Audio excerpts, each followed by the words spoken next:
Hey guys, how's it going? Chris Cohen here, and hope you're excited for today's tutorial. As you guys saw in the preview, we're going to take a shot at the Naruto eye effects and how to basically make them happen. Now, adapting anime-based effects where they're 2D animations to live action is always a bit tricky, but as a fan, I'm very happy with the final result, and I hope you guys are excited.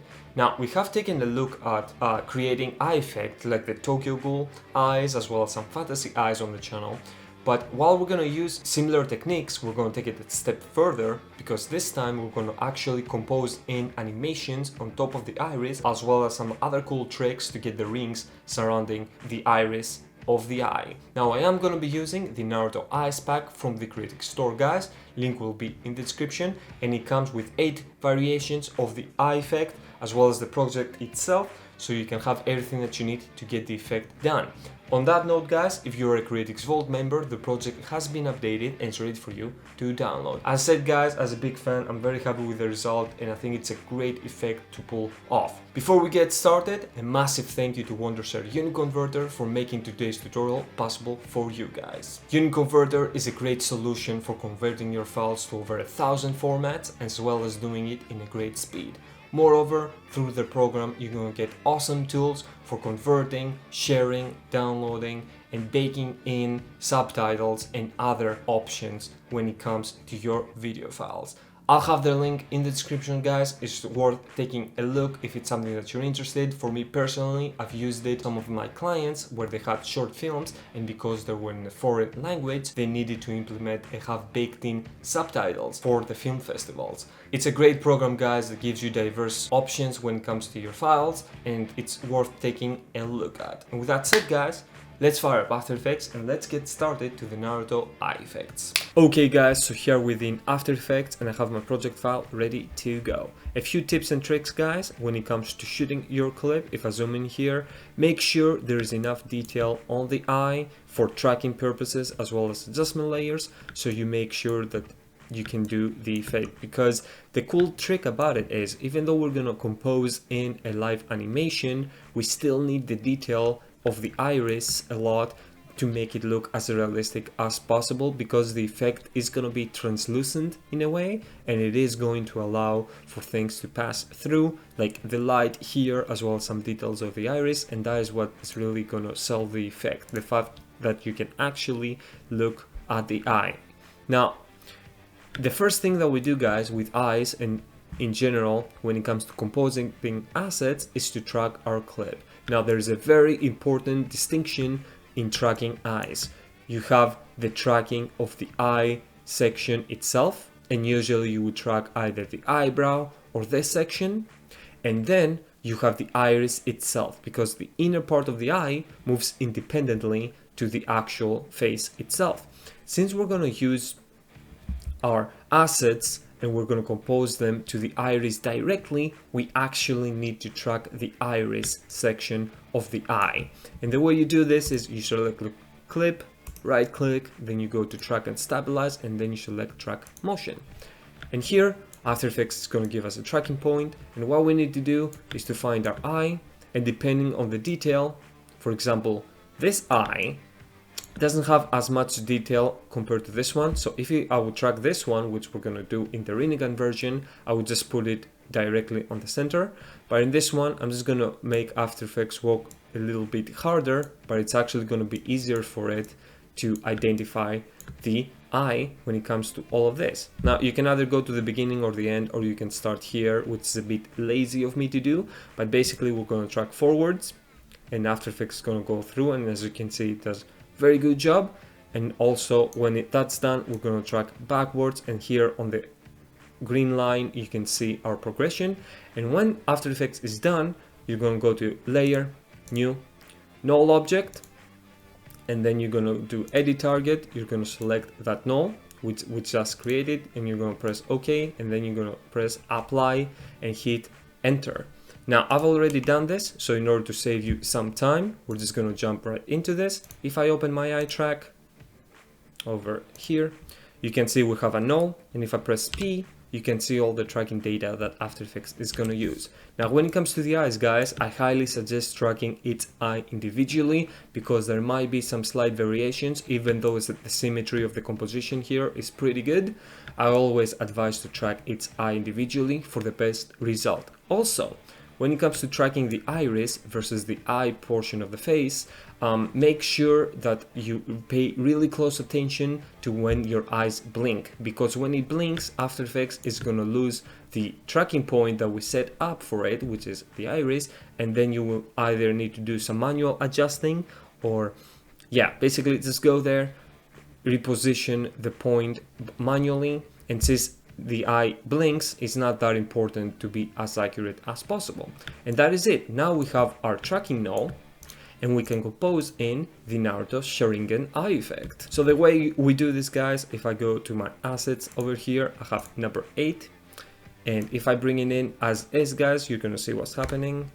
So we have the eye over here, as you guys can tell, and if I press T a bit to lower the opacity so we can see what's happening, and I scroll through, you can see the eye animation happening. Now, the thing about this is, the asset is meant to give you the most versatility when it comes to composing it. So first, it doesn't really make any sense as to how to compose the asset in, because even if I scale it down to, let's say, 25%, and I try to compose it on top, it doesn't make any sense. So the way you do this is, you have to create a matte guideline for any asset to be composed in. And what that is, basically, you're telling After Effects to follow the layer on top, and wherever that layer is shown, show the layer below. That is a matte guide, basically, or a track matte. Now the way you do this is you go to layer, new, solid, make it black, and then you turn it off so you can see what's happening.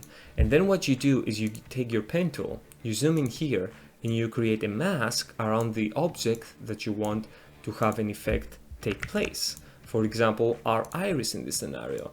Now that you have your track, your mask actually from the solid, if I open it up, you can see that it's just a black solid on top of our eyes and doesn't look very good.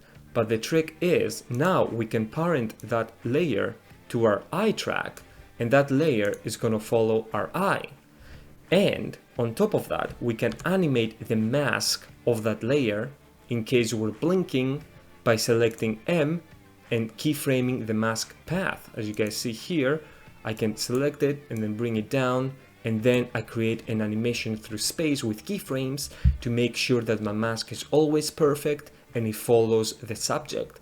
Once we've done that, we have our matte layer, we have the mask perfectly animated. Then what we do is we bring in that asset and we tell it to follow that layer on top. So as you guys can see here, I brought in my asset, I put it roughly in the position of the iris, and then I selected track matte to alpha matte of that black solid. So if I open up the black solid again, you can see what it does. It creates a black layer on top. But because I'm telling After Effects to basically use it as a guide, now our layer asset is composed in and it follows that tracking point, point number 1, and 2, it follows that matte. Now, there are some things to keep in mind, guys, here. I'm going to turn off the null layer for a bit so we can see what's happening. If I scroll through here, you can see the animation works very well. But the trick is to go to the layer matte and press F on the keyboard to bring up the mask feathering properties. As you guys see, for this scenario, I'll put the mask feather at 35. If I turn it back to 0, you can see how harsh it is, but how nice it is with a feathering value. Now, if double pressing M will bring all the mask properties. Now, the trick about eyes is to also play with the mask expansion. Now, bringing the mask expansion down, it basically creates the mask that you created, it brings it inwards. And then with combining that with the feathering value, we create a perfect gradient when it comes to the effect to look realistic. Now, you also have to track your new asset that you bring in to compose so that it follows the tracking node. So I need to parent the tracking node to the eye track as well. And now I'm ready to basically compose and do some very final touch-ups when it comes to the eye. So if I turn off every effect, you can see the asset looks exactly like the original we just brought in. It's simply composed in the shot. Now, the trick about this is we need to do a bit of light adjustments when it comes to our compositing layer to make sure that it fits in with our scene. Now, the first thing that we can see here, guys, if I zoom out a bit, it looks completely unrealistic even though the composition of the eye is pretty good. The reason for that is because some things are completely out of balance. Now, even though our image looks very good and very cinematic and very high quality because of the camera, if I zoom in here, the asset looks extremely sharp. It doesn't make any sense. Look at the slight blurriness we have on this eye and look how harsh the asset is. So the first thing to do, actually it doesn't really depend the steps, is to match the sharpness of any asset you bring in to the sharpness of the image itself. So I went to Effects, Blur and Sharpen, and I selected Fast Box Blur because it does the job and is very fast as the name suggests. So if I open this up, you can see I've blurred out the asset and now it looks like it fits in terms of sharpness way better. Now the way you do this, it depends on the sharpness of your image, so play around to see what value fits your scene. Next, what we need to do is colorize the eye. Now from the anime, of course, the eye is very vibrant red. So what I did is I used Color Vibrance for Video Copilot, which is free and it's a great colorization tool. And I went to Effects, Video Copilot, and select VC Color Vibrance. And if I open it up here, you can see what it does. So it makes the eye a very nice red. Now I went for a more lust red, if that makes any sense, not like a red, to give it a bit more of a nicer hue in my eyes. And now we're getting there. Now, of course, this is a bit excessive. Again, it looks a bit too cartoonish. So the final step is to play with the assets alpha matte, basically. So if I open this up, it's a curves adjustment. You go to Effects, Color Correction, and you select Curves. And then you go to the alpha channel. And if I reset it back, you see how it looks. And if I put it back, this is how it looks. Basically, you play with a curve of the alpha, and that way you control the way and how much transparency, if that makes any sense, like how much of the layer is shown when it comes to the asset. So this way, by making this curve, and again, I'm not really teaching you the curve because this works for this example, but it might not work for the way that you recorded your clip and the light situations of the scene. But I am showing you how to use certain tools within After Effects to help you compose an asset to your clip. So with those effects, guys, if I zoom in here, now you can see that we have a very cool effect. It looks very realistic because we can still see the way that the natural reflections are occurring in the eye, as well as some eye detail when the eye goes through. So that would be the Sharingan version of the eye effect, but now we're going to step it up and do the Rinnegan version, which is a bit more of tricky to pull off. So I'm going to dive in to my Rinnegan version of the effect. I'm going to scroll down and I have my footage isolated again. Now, once more, it's the exact same procedure. We have to track our eyes. So if I open up my null here, you can see now I tracked this eye and we have all the data that we need to start composing in. So with this out of the way, this version of the effect has a few tricks up its sleeve. One, we need to make the eyes purple. Then we need to work on the iris again, and then we also need to help After Effects blending all of these effects. Now it looks a bit tricky, but trust me, it's not that hard once you understand the process behind it.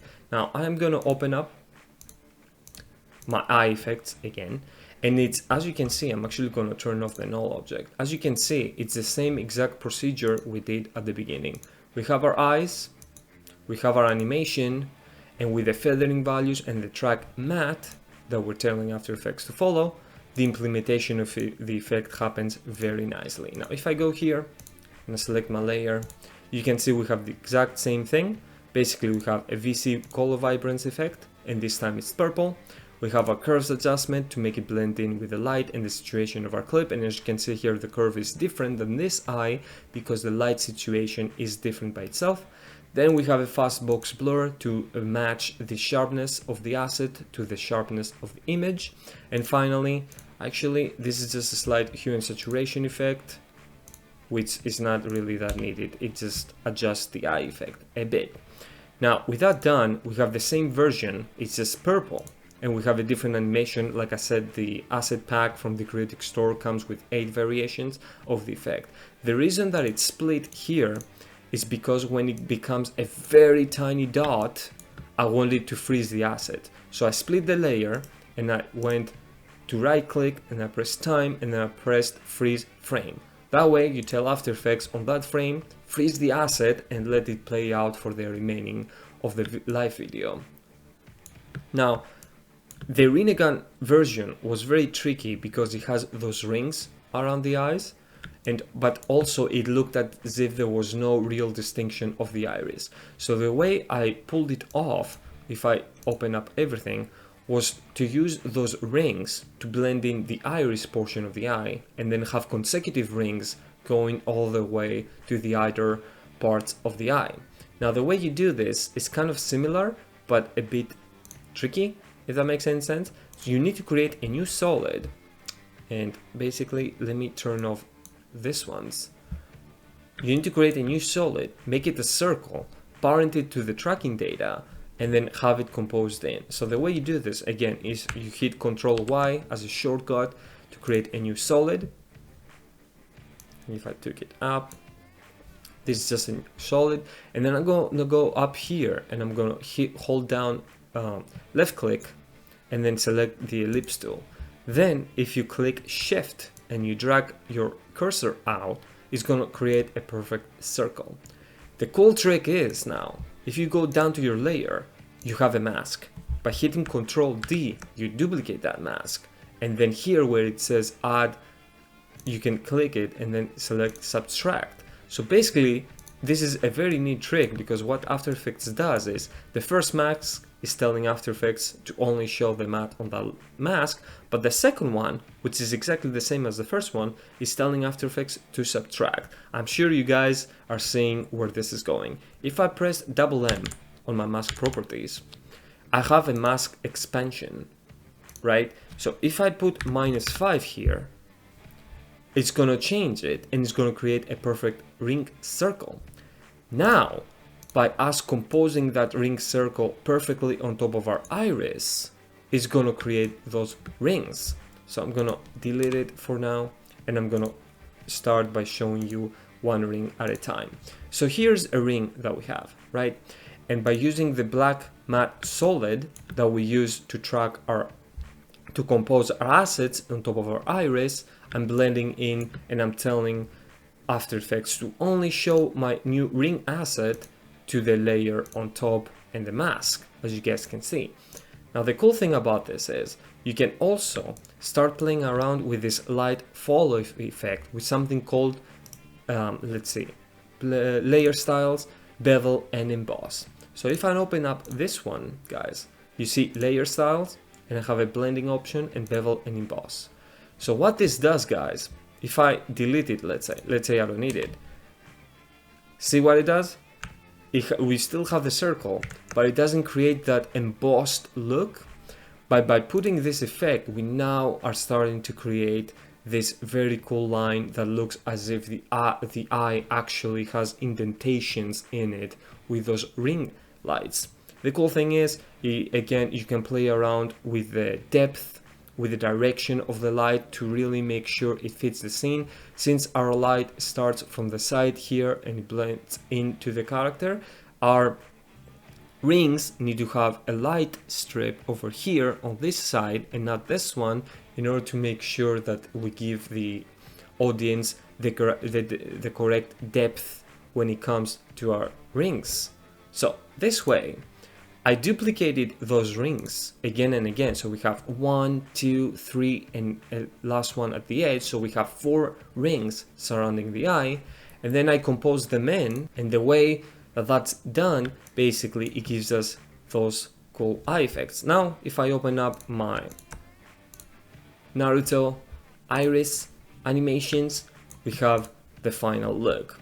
The final adjustments that I did here, guys, are a few adjustment layers to make the eye purplish so it matches. So if you go here, again, the adjustment layer is for allowing a track matte when it comes to our eye, so the purpleness only affects the inner part of the eye, not the eye itself. And just play around basically. In this image, I wanted to make the eye a bit purple, as well as give a darker look to the overall eye itself, so I can help match the live footage recorded basically with the asset itself. And it's always useful to kind of like title your layers. For example, you can see here, eye lightening, eye darkening. So if I turn this off and on, you can see what the effect does. That way, when you have to return to your project a bit later, you can still look through and say, oh, okay, this one is making it purple, this one is making it darker, these ones are my assets, these are my rings, ring 4, ring 3, ring 2, etc. Okay guys, so that's a wrap. I hope you enjoyed the tutorial and you learned something. Make sure to check the other tutorials as well as the Filmmaker React series on the channel, and I'll catch you guys on Sunday with another React video. Until then, stay awesome and creative.